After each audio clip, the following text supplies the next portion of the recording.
Hi, everyone, and thank you for joining us for Advanced Manufacturing 101. This should be an informative presentation for you. Hopefully, it teaches you a few things about manufacturing and why this is a great opportunity. We're going to talk today a little bit about manufacturing facts and why manufacturing matters, a little bit about Industry 4.0 and helping you to understand that. We'll go through some questions about why manufacturing is a great choice, some common manufacturing occupations, and some typical career paths. At the end, we'll do a Q&A panel with a couple of our manufacturers, and we hope to see you next week. With that, I'm going to share my screen. All right, some Michigan facts to start out with about manufacturing. Manufacturing in Michigan accounts for about 19.38% of the total output in the state. It employs nearly 15% of the entire workforce. That's especially true in West Michigan, approximately 1 in 6 jobs. Total output from manufacturing was 102.35 billion in 2018. There are 630,000 manufacturing employees in Michigan with an average annual compensation of $79,320. Why does manufacturing matter? A vibrant manufacturing base leads to more research and development, innovation, productivity, exports, and middle-class jobs. Manufacturing also helps to raise living standards more than any other sector, and manufacturing generates more economic activity than any other sector. Every dollar spent in manufacturing creates $1.40 for the U.S. economy. It also supports a number of other industries like retail and food service that are focused around selling goods to consumers. Without manufacturing, our economy would be in serious jeopardy. Let's try to understand Industry 4.0. So if you look at the diagram here, you can see that the first stage of industry was really mechanization that was based on water power and steam power. The next phase in industry was really mass production and the assembly line, the introduction of electricity. The third was computer and automation, and you can see some of that in action today in many of our manufacturing facilities. But really where we're headed and really quickly is the cyber and physical systems, which is Industry 4.0. And that's what you've come to hear of with smart homes, self-driving vehicles, and AI used in manufacturing processes. Michigan will be the national leader in Industry 4.0. Michigan will accomplish this by implementing a multi-pronged effort to ensure that by 2025, so in 5 years, 50% of all Michigan manufacturers or 6,200 businesses will be prepared to adopt Industry 4.0. You can see that there are a number of different industry initiatives here. So certainly this will impact mobility and automotive manufacturing, advanced manufacturing processes, so that Industry 4.0 and leveraging our talent to capture a larger share of growth in defense and advanced materials industries, engineering and design development, medical device technology, of course tech, and then professional and corporate services. Not necessarily the first image that comes to mind when you think about manufacturing, but more and more common these days. So here's some great questions, right? Why are manufacturing nerds actually really cool? Well, we've told you about the importance of manufacturing, and without manufacturers who are entrepreneurial and as creative as they are, solving the world's problems, doing most of the technical research that make advances and make our lives easier, manufacturing nerds are really cool. Why would I want a career in advanced manufacturing? Well, there's a ton of reasons. It's exciting, it's creative, it's not your traditional go to college path, although college could certainly be part of a career in advanced manufacturing.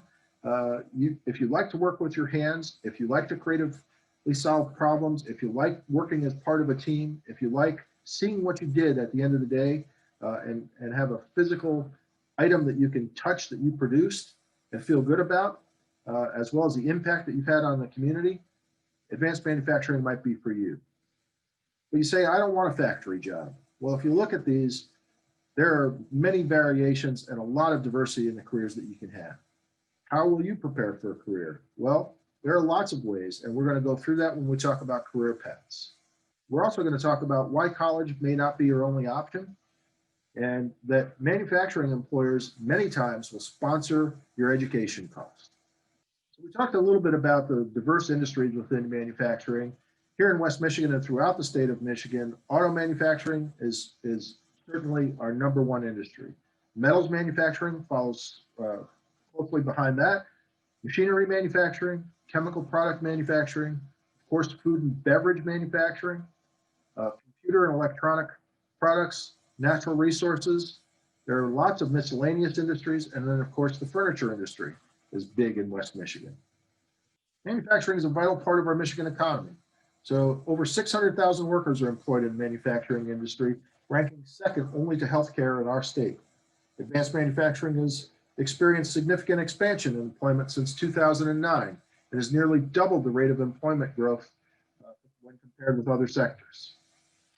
Here's an idea of some of the occupations that are involved in manufacturing. How many folks are in each occupation, how many are in Michigan, what the wage range looks like, and how many annual openings you can expect.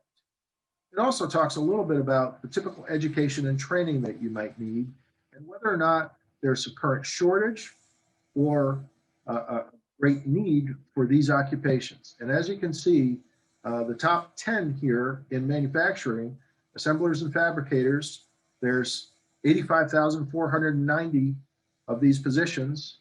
In Michigan, there's 106,000, almost 107,000, right? The wage ranges between $13 and $22 an hour. And each year, we need over 10,000 of these positions come open annually. You need a high school diploma or your equivalent, GED, and there's moderate term on-the-job training. So this is not something that you have to go to college for, and you can make a decent living. There's clearly a shortage. You can do this for each occupation as you go through. So if we look at industrial engineers in Michigan, over 28,000 engineers are employed. They make between $34 and $51 per hour. There's over 2,200 openings in Michigan every year. You do need a bachelor's degree for this, and there is an expected shortage. So if college is the path for you and you have your eye on college, you could start working in a manufacturing facility and perhaps have your education sponsored by your employer. There are many apprenticeship programs and different paths to get there. Here's the occupations with the most projected annual openings through 2026. So you can see maintenance and repair workers, almost 5,000. Sales representatives, wholesale and manufacturing, 5,680.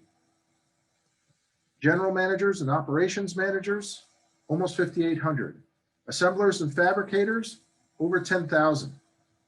Laborers, freight, stock, and material movers, again, over 10,000. So these are some of the most common occupations that you can see and what the job openings and job prospects look like headed into 2026. If you added those up, you're looking at 35,000 or more just between these 5 occupation categories. Production comprises the majority of jobs in manufacturing, and assemblers and fabricators hold the most employment within the group. These workers make up 1 in 4 jobs in the manufacturing sector and account for over 80% of assemblers and all assemblers and fabricators in Michigan. So typically these occupations work together as a team to assemble an entire product or component of a product. Machinists hold the next largest share of manufacturing workers. So they make up 9 in 10 of all machinists in the state, and these jobs typically require a high school diploma and long-term on-the-job training.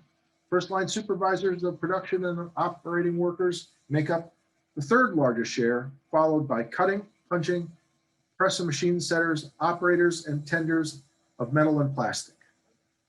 Here's a look at what we call a career tree, which begins to explain what a career path looks like. So you can see here at the bottom, the roots of the tree. Academics is clearly part of the foundation, if you will. Certainly your experiences, your professional skills, and your passions. The next level you can see here, the bottom branches are entry-level careers. So machine operators, CNC operators. I won't read them all to you, but you can see clearly that although there's some high school education involved, most entry-level careers do not require a certificate or advanced training. Your technical careers, where you continue to move up the ladder, are the middle part of the tree. And they're machinists, maintenance mechanic, a millwright, and there are many positions listed here. They typically do need a certificate or some longer on-the-job training. Your professional careers finally at the top. As you progress to the top of the tree, if you will, are manufacturing engineers and quality managers and aerospace manufacturing managers, etc. So these are the ones that typically will require more advanced education and more skills that you accumulate while you're on the job. Here's what a common manufacturing career pathway might look like. So here you can see you begin with operators, you're a new hire or you're a high school intern. And then you're going to go into an industrial manufacturing technician or apprenticeship. Hopefully that apprenticeship is something that you could achieve in your first year. And that's a great way to enter a manufacturing career, is to just begin, and then hopefully after you've worked for a company for approximately 6 months to a year, to get into an apprenticeship if they offer those. After that, looking for a manufacturing technician apprenticeship and continuing on to become a supervisor, a tech apprentice, or anything else that you would choose, right? So here's broken down a little more simply. It looks like you begin as a tech, then you become a lead tech, then you become a supervisor, and hopefully you become a department head, and you go on from there, right? You could advance all the way up to plant manager or an engineering career, etc. Here's a look at what is required, right? So you start out as an entry-level position, perhaps as an assembler, and with a high school diploma and very little training, your wages, you're looking at $34,000, almost $35,000 a year. A little bit more on-the-job training and a little bit more extensive training, perhaps a certificate. Your training, your next level as a CNC machinist could be $40,250 a year. Advancing further and doing a little bit more schooling perhaps, or more extensive on-the-job training, you can become a CNC programmer, making $51,000, almost $52,000 a year. A robotics technician, making $64,000 a year. With the advent of Industry 4.0, robotics technicians will be in extremely high demand and obviously command a healthy salary at $65,000, almost $64,000. Machining supervisor kind of is your next step. Certainly, you would begin to learn some leadership skills and everything that you've accumulated knowledge-wise. Typically, you would need a certificate to be a machining supervisor, of course, or mechanical engineer, which actually is in that professional degree category where you need a bachelor's degree and a professional engineer's license. You can see that that kind of tops out or begins at $88,000 a year. The knowledge and skills required for key manufacturing occupations generally include math, production processing, and of course, oral and written comprehension. Use of computer software and computer-aided design, enterprise resource planning, databases, and graphics software are also some of the technical skills that are highly sought after. Here's a look at the workforce education trends in the United States. And what I put this up here for was, you can see that here are the folks in the red in this pie chart that have a high school diploma. Next is folks that have college but no degree in the green. And you can see that's almost 62,000. And then finally, the one I want to show you is the associate's degree in vocational. And this represents under 4% of our overall population. However, it's one of the most critical, especially for Michigan and especially for manufacturing careers. An associate's degree or some vocational training is extremely important and a great way to advance your career without having to go to a 4-year college. So what are some of the strengths of a manufacturing job in Michigan? Because of the size of manufacturing, a high number of jobs will be annually available, with over 600 private sector jobs and 1 in 6 workers employed in manufacturing. And there's also, as we talked about, some diverse job types, right? A wide range of positions provides opportunity for a workforce with a diverse set of credentials. Jobs in production allow people with less formal education a chance at great pay and often health benefits and opportunities for career advancement. Then engineering and managerial positions typically require a bachelor's degree and beyond and create the potential for very high earning careers. High school diploma or equivalent and short-term training. So you can see you can be a first line supervisor, a laborer of freight stock, industrial truck and tractor operators, helpers and production workers, and first line supervisors of mechanics, installers, and repairers. Again, you can do this with a high school diploma with no formal education actually necessary. Here's some of the positions that you could look at if you were willing to get a certificate or some moderate term training or on-the-job training. So being a sales representative, wholesale and manufacturing, welders, cutters, solderers, and brazers, some CNC machine tool operators, metal and plastic, maintenance and repair workers, and production planning and expediting clerks. So computer-aided design is certainly something that you could marry with a great manufacturing education and some on-the-job training and do quite well for yourself. So with an associate's degree or some long-term training or an apprenticeship, you can become a machinist, a tool and die maker, an industrial machinery mechanic, an electrician, or an industrial engineering technician. And typically those occupations are between 2 and 4 years and do involve some schooling or an associate's degree at least. With a bachelor's degree or higher, you can become an industrial engineer, a mechanical engineer, a general and an operations manager, a financial manager, or a market research analyst. Again, I hope I taught you something a little bit about manufacturing that you didn't know before. We look forward to seeing you for our deeper dive session, November 18th. And we certainly look forward to answering some of your questions with our manufacturing panelists coming up next. Thank you.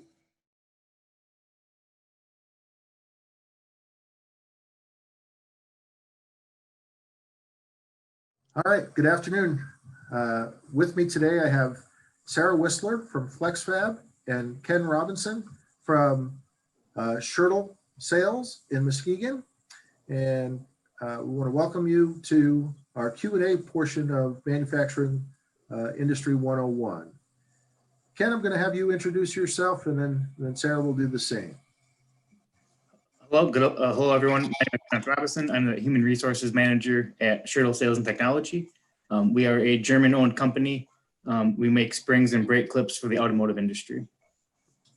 Great, thank you, Ken. And Sarah?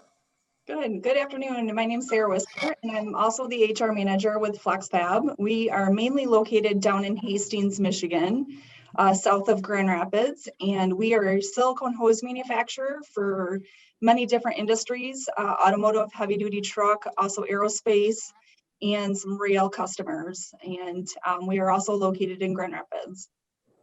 All right, terrific. Well, thank you both for being here today and helping us with some questions. All right, Ken, why are manufacturing nerds actually very cool? I think, to me, I think it's, I was, because they know what everyone else doesn't and how it's made. You have those TV shows, how it's made, a lot of it for food, and they get to do that. They get that firsthand experience, and sometimes may even have input on how something's made. And that's something very cool to have input on how something's made that millions of people can potentially touch. I think that's, yeah, I think that's one of the biggest reasons I think that's pretty cool. Absolutely. I think it's cool too. Sarah, what do you think? Yeah. Well, I always, when I started in manufacturing, I always say there's more to manufacturing than just working out on our shop floor. There's many different opportunities that you can get involved in. And yes, it is very cool to see how a product is made. You definitely, it becomes almost a skilled trade, especially in our facility. It's a very intricate, detailed type of work. It's not your typical factory line where you're watching parts or inspecting parts. It could be very, very detailed, very engineering, labor intensive also, but I wouldn't say manufacturing are nerds at all. I would say manufacturing is a very cool experience to work in. So, well, thanks for that, Sarah. Thank you. Hey, Sarah, we'll give this one to you first. Why do you think that there aren't more females in manufacturing? Well, To be honest with you, in my facility, we have quite a few females in our facility. We have probably 55% male and I'd say 45% female. That's So great. it was much more than I anticipated coming into manufacturing.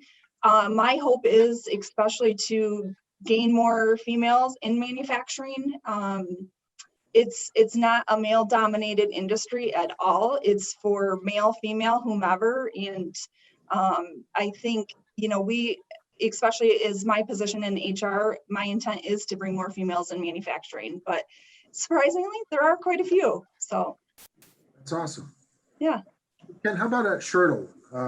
What's the percentage of females in your facility like? I think we're a little closer to 70-30, 70 for the males, 30 for the females. We have been pushing the last few years to get more females involved in the machine operator role, which has worked out great. We have a lot more step up or show interest than we originally planned. But yeah, they're no different. Everyone can do the job, and we need more females in manufacturing. Yeah. Absolutely. All right, thank you. What would you say the main focus of your business is? You guys serve a couple of industry subsectors, Ken, but can you talk a little bit more about what the focus of your business is? Yeah. We're primarily an automotive manufacturer. We are a little bit in the medical industry, in aviation industry as well, but it's primarily automotive. We are in about 80% of all passenger vehicles in the world. There's some kind of Schertle product in there, but we tend to focus more on your springs, extension springs, as well as the brake clips for your cars. That's probably two of our biggest products. Right. And Sarah, you kind of mentioned this, but would you go through a couple of the industries you guys serve again and the focus of your business? So we are located, we're in many different industries, and we're always tapping into new and exciting industries as well. But our main focus is silicone hoses, and mostly in automotive, heavy duty truck, aerospace, and rail. Some of our rail products are not silicone hoses. We might be using reinforced thermal panels, which is obviously a lightweight material that's used in aerospace or rail passenger cars. And so, I would say last year, the percentages between those business units were much different than the look of this year. Obviously automotive can be very cyclical, so we change our focus, and it's nice that we diversify our products in many different markets. Great, thank you. Would you say that, let's do this one. Is your company privately held or publicly held? What's the nature of the ownership of your organization? Myself or for Sarah? Both of you, actually. So Ken, why don't you go first? We're a privately held corporation. Okay. And Sarah? We're also privately held. We're family owned in the second generation, and we've been around since 1958. Great. What are some of the, Sarah, we'll let you continue here. What are some of the career positions that the company's hiring for now? Well, this year, obviously, with COVID has been a little bit unique in our situation. We are hiring. Just earlier today, I've been recruiting for a CAD designer. We really focus, being family owned, we do focus on succession planning, in which that means, we want to promote from within our organization. We like to train and have a career path for you. And with that, we are hiring also a production manager in the next probably month or so. With a production manager position, that is someone who manages our associates out on our shop floor. And they have supervisors that are in the day-to-day operation, but our production manager, they have many supervisors and many associates underneath them, could be anywhere from 50 to 100 associates. But our production manager is someone that we do typically like to promote from within. And so that position will hopefully be filled internally. If not, we will look externally for that. We also are looking for a team lead, which that position is kind of your next step up from an associate position. And so those are other career opportunities that are a career path internally. And then we are going to be looking for a product engineer as well for our advanced manufacturing team. So those are just a few of the opportunities that we have up and coming through the end of the year. Cool, thanks. Ken, how about at Shertle? What are some of the opportunities that you guys are looking at? We have a few positions open right now at the moment. We have some off shift, second and third shift assembly positions, as well as machine operator. We also have inside sales position currently open, and also a logistics admin. The inside sales, that's more of a feeder position to become an account manager, a key account manager. So they focus on doing paperwork, getting presentations prepared for the other salespeople. And then the idea is for them to grow in that role to the account manager, and then becoming a key account manager, having even more focus or more interaction with the customer. And then the logistics admin position, they're focusing on shipments, getting the pick list ready for orders that need to go out the next day, and then doing any paperwork for the international shipments as well for those. If I was a person that didn't have a lot of experience in manufacturing, or had actually never worked in manufacturing before, Ken, what could I expect? Where might I be able to start with Shertle? We have quite a few entry-level positions. Our secondary operations, a lot of sorting, some visual inspections that are needed, as well as assembly positions. And we also have shop painting type positions where for that, it's a good feeder position. You're learning, you're working with parts that are being made within the company, so that you're able to just understand that part and potentially move to that department to be able to run those machines making those parts. But those are more of our feeder positions that we try to bring people with low experience, see if they have good attendance, good motivation and drive, and then we try to put them somewhere else in the company to help them grow. Terrific. Sarah, same question. If I were coming to you and I didn't have a great deal of experience, what jobs might I be able to apply for to get started? Yeah, ours, it would be a production associate, and that is your entry-level position out on the shop floor. And obviously, we have an extensive training program. Like I mentioned earlier, it's a little bit of a skilled trade. And so we, during our interview process, kind of vet out which department you would best fit in, whether it's your artistic and creative, or you like to, work with your hands, or we just ask those questions during the interview, get to know you, and kind of figure out which position is the best fit for you. But it would be a production associate. And like I mentioned, at that point, they could move up to a team lead, to a supervisor, to a production manager. So those are a couple of the positions that we currently have open. And as a production associate, they start out at $15 an hour with a 50 cents increase every 6 months. So that's our minimum wage. And then also in other departments, outside of the production floor, our sales, if you had very little customer service experience, you might start out as an inside sales representative and move your way up with the sales career ladder. Or maybe an engineering technician. Maybe you're working towards an engineering job, and so you might work as an engineering technician and then move into an engineering role, into a product designer, and then into a project engineer. So there's definitely many different career sales ladders and many different opportunities that you can find within manufacturing. Great. Hey, you touched on wages just a little bit, Sarah, but can you talk about benefits that you offer? Yeah, so like I mentioned, the production associates start out at $15 an hour with a 50 cents increase until you hit top rate. And that rate currently is $19.65, but that's evaluated annually, and that goes up every December 1st based on our union contract.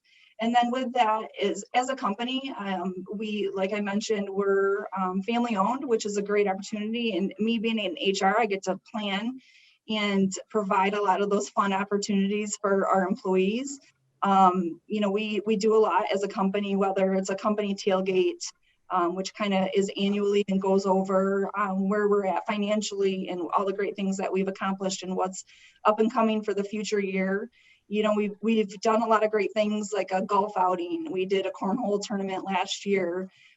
We do a golf league. We do let's see, whatever the fun things, many different, we do 50, raffles for fundraisers. We are a huge participant with Berry County United Way. So that's really fun throughout the year. We'll do different events for that.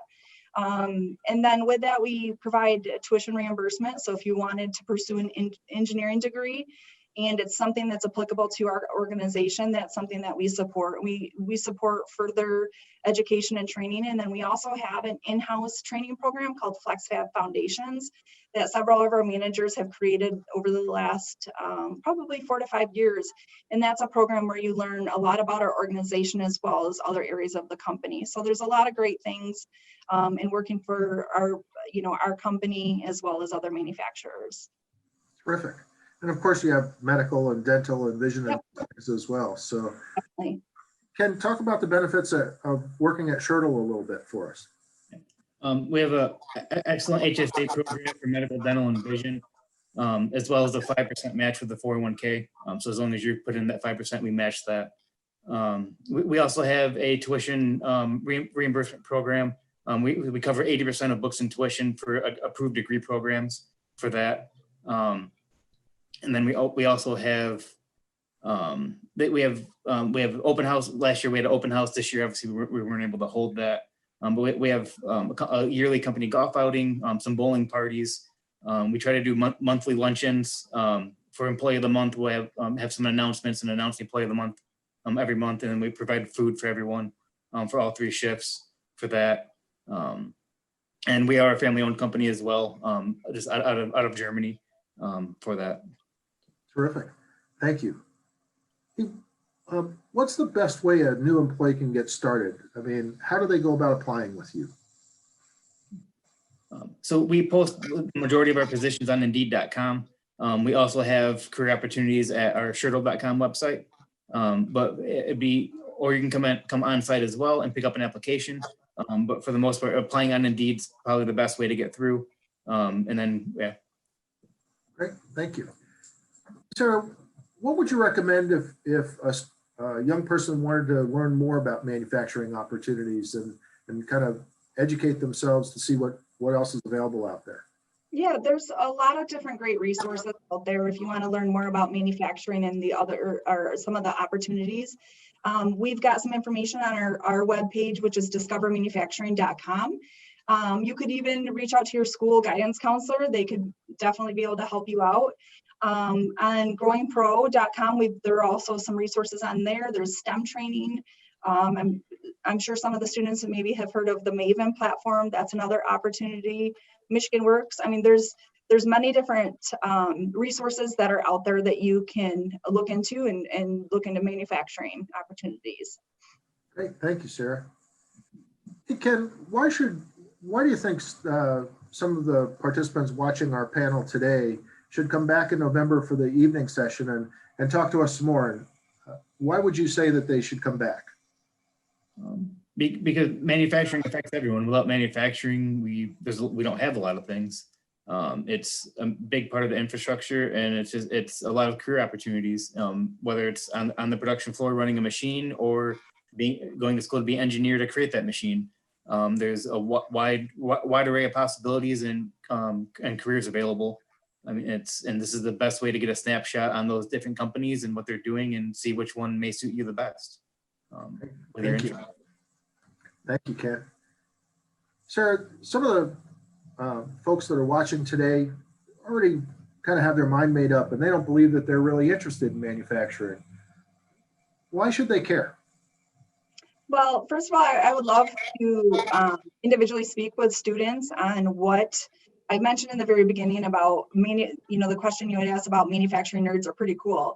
Well, I always like to look at it that there's more to manufacturing than just working on a factory line.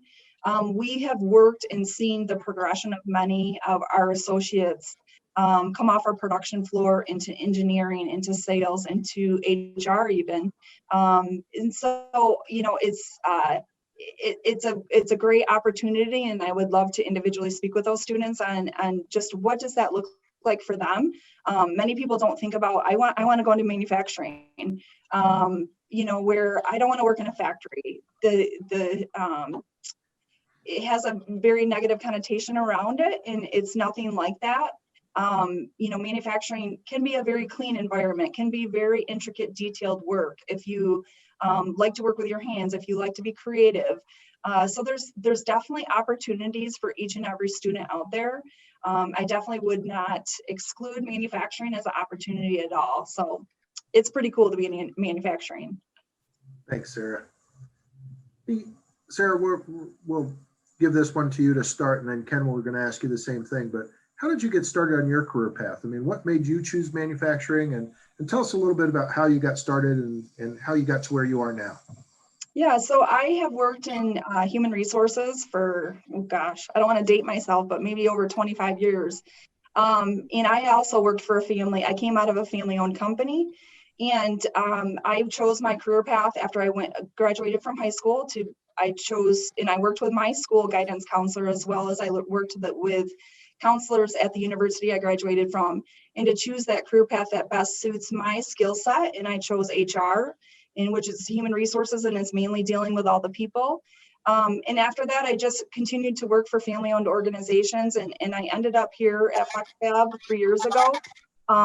It'd been a couple years since I worked in manufacturing, but it has been the best career path that I have chosen. And it's when I go out on the floor and I get to meet these individuals that make our products, that's why I say it's a skilled trade, because overall you look at the work that they're doing, and we would not have our company if we would not have our 250 associates out on the floor making these products every day for all the customers that are out on the road today, whether it's in your car, in a truck, in a plane, on a train. So it's, my career path has been HR, but I've really enjoyed working in manufacturing as well. That's awesome. Thanks, Sarah. Ken, how about you? How did you get started in the business? And I mean, what did you pursue in education? And when did you know that manufacturing was going to be your life? I kind of bounced around a little bit. I spent 4 years in the military, active duty. Came home, decided I missed the military, so I went and joined the reserves while working in a manufacturing job. I started here at Schertl about 5 years ago while I was finishing my bachelor's degree. I was originally going for like a business administration. I ended up going for public administration with more HR focused classes. And then once I finished that, I was offered an HR position at Schertl. They knew I was going to school and what my long-term career goals were. So when I was close to the end of that, they offered me the HR position. But yeah, I don't want to say I just kind of fell into it, but I had an interest in HR, and then it worked. The timing and everything with Schertl worked to offer me this position. What did you do in the military? In the active duty in the Marines, I was aircraft electrician, and then I was a machinist in the reserves. I've always liked to work with my hands, and at the same time, like developing training plans. That's always interested me, and watching the career growth and people excel. And then those two mixes just kind of put that together and for HR. Yeah. So you have the hands-on element of having done some of the hands-on work before, as well as the people skills and the administrative skills. That's awesome. Ken, we'll continue with you here, but tell me about some of the challenges of your job and what you like the most about your job. The challenges are getting along. That's probably the hardest thing to deal with when people aren't getting along, but that's thankfully not too often. But I mean, my favorite thing is like talking with people, finding out what they want to do. And even if that's not directly aligned with the company, it's how can we align that to make that beneficial for both people, for the company and for the employee, if what their career goals are don't exactly align with us. But I like speaking with the employees, finding out what they really want to do, and finding a way to make that a reality within Schertl. This development is probably one of my favorite things. That's awesome. Thanks, Ken. Sarah, same question back to you. So what's difficult about your job on a daily basis, and what do you enjoy the most about your position? Yeah, I have to kind of agree with Ken, and that's probably why we're in HR, is we love working with people, and we love just helping people develop. Look, I had mentioned many different career ladders. I love sitting down with individuals and saying kind of what are your goals and what are your aspirations and how can I help you get there? And I can even work closely with your supervisor or manager. So I love dealing with people. On the flip side, some of the challenges can be that it's very busy in dealing with people, and many people say, can you work from home? Can you do your job from home? And I'm like, no, I can't. Working and dealing with people over a screen like this, over a Zoom meeting, is very difficult for someone who likes to work with people individually face to face.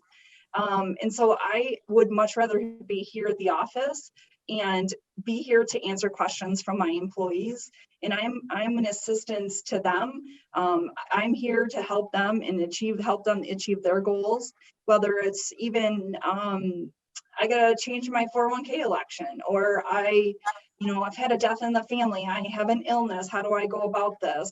Or I don't like my job, I want a new job, or so whatever the situation might be, HR is here to help them out. Some of the challenge also within our organization, even, this year is an interesting year with COVID. We've had to be very flexible. We've had to be vulnerable. We've had to be in our jobs. We have to be really good at multitasking. And sometimes that can be a benefit and sometimes it could be even a failure. And so we've got to be here and we're always changing our hats. But that's something I do love about. I love about my position as well as the organization as well. So. Well, we certainly want to thank you both for your time and sharing from the heart today. Ken and Sarah, we've enjoyed speaking with you, and I'm sure the students would love to talk to you further, but perhaps we'll see some of you again in a couple of weeks. Yeah, we hope to see them on November 18th, and definitely come with questions available. We are here to ask any questions that you might have about the manufacturing industry.